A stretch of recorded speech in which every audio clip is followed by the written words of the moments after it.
الف لام میم، الف لام میم یہ حروف مقطعات ہیں، یہ علیحدہ علیحدہ پڑھے جاتے ہیں، علم نہیں پڑھ سکتے اس کو۔ الف لام میم، ہا میم ہے، ہا علیحدہ میم علیحدہ، اگرچہ لکھے ہوئے ہوتے ہیں جڑے ہوئے، کاف ہا یا عین صاد لکھے ہوئے جڑے ہوئے، پڑھے جائیں گے علیحدہ علیحدہ، قطع علیحدہ کرنا۔ تو حروف مقطعات ان کے بارے میں ایک بات تو جو ہے اجماعی ہے، سب کے نزدیک مسلم ہے، ان کا کوئی حتمی مفہوم اور ان کے حتمی معنی کسی کو معلوم نہیں سوائے اللہ اور اس کے رسول کے۔ اس معنی میں یوں بھی کہا گیا یہ کوڈ ورڈز ہیں، جیسے کہ کوئی میسیجز جو ہیں ادھر ادھر بھیجے جاتے ہیں، سیکرٹ میسیجز، تو کچھ کوڈ ورڈز ہوتے ہیں جس سے سمجھ میں آتا ہے کہ یہ بات واقعتاً صحیح سورس سے آ رہی ہے، واللہ عالم۔ لیکن اس کا کوئی مفہوم اور اس کے معنی جو ہیں وہ اتفاق اس پر ہے، اگرچہ بعض حضرات نے کچھ اپنی سی کوشش کی ہے، کچھ مفہوم جو ہے بنانے کی، وہ اپنی جگہ پر ہے، لیکن یہ کہ کسی حضرت عبداللہ ابن عباس رضی اللہ تعالی عنہما نے بعض ایسی کوششیں کی ہیں، لیکن ان کی رائے کو بھی ان کی ذاتی رائے سمجھا گیا ہے، امت نے اسے قبول نہیں کیا۔ اجماع اور کنسنسس اسی پر ہے کہ اس کے معنی اور مفہوم کسی کو معلوم نہیں سوائے اللہ اور اس کے رسول کے۔ البتہ بعض چیزیں ایسی ہیں کہ وہ اگر نوٹ کر لی جائیں تو شاید آئندہ ہے اس میں کچھ راز کھلنے کے امکانات پیدا ہو جائیں۔ دیکھیے عربی زبان کے جو الفابیٹس ہیں ان کی تعداد 29 ہے یا 28 ہے، میں بتا چکا ہوں۔ الف اور حمزہ کو ایک سمجھیں تو 28 ورنہ 29۔ پہلی بات یہ نوٹ کیجئے، قرآن حکیم کی 114 صورتوں میں سے 29 صورتوں میں ان کے شروع میں یہ حروف مقطعات آئے ہیں۔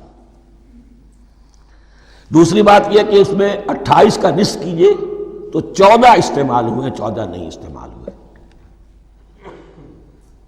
بالکل آدھی تعداد استعمال ہوئی ہے۔ تیسرے یہ کہ جو شروع اور آخر اور درمیان 3 حصوں میں تقسیم کر دیجئے آپ، 9 9 9 پلواڑی 27، ایک طرف 10 رہ جائیں گی۔ پہلے حصے میں سے بہت کم حروف لیے گئے، بہت کم، آخری حصے کے تقریباً تمام حروف ہیں تقریباً۔ درمیانی حصہ وہ ہے کہ جس میں آپ نے دیکھا ہے کہ عربی میں جوڑوں کی شکل میں ہے، صاد ضاد، فرق کیا ہے نقطے کا، سین شین فرق کیا ہے نقطوں کا، را زا فرق کیا ہے نقطے کا۔ تو جو بھی نقطے والا لفظ ہے وہ نہیں لیا گیا، اور جو بغیر نقطے کے غیر منقوط ہے وہ لیا گیا۔ پھر اس میں 3 صورتیں ہیں جن میں ایک ایک حرف آیا ہے، سورہ قاف، سورہ نون، سورہ صاد۔ پھر صورتیں ہیں جن میں 2 2 آئی ہیں، جن میں 3 3 آئے ہیں، پھر 4 4 آئے ہیں، 2 ہی صورتیں ہیں جن میں 4 4 ہیں، اور 2 ہی صورتیں جن میں 5 5 ہیں۔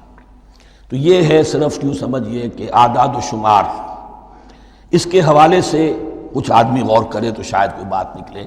باقی وہ مثال میں آپ کو بتا دیتا ہوں کہ حضرت عبداللہ ابن عباس نے ایک رائے ظاہر کی کہ الف لام میم در حقیقت ایک جملے کا خلاصہ ہے، انا اللہ اعلم۔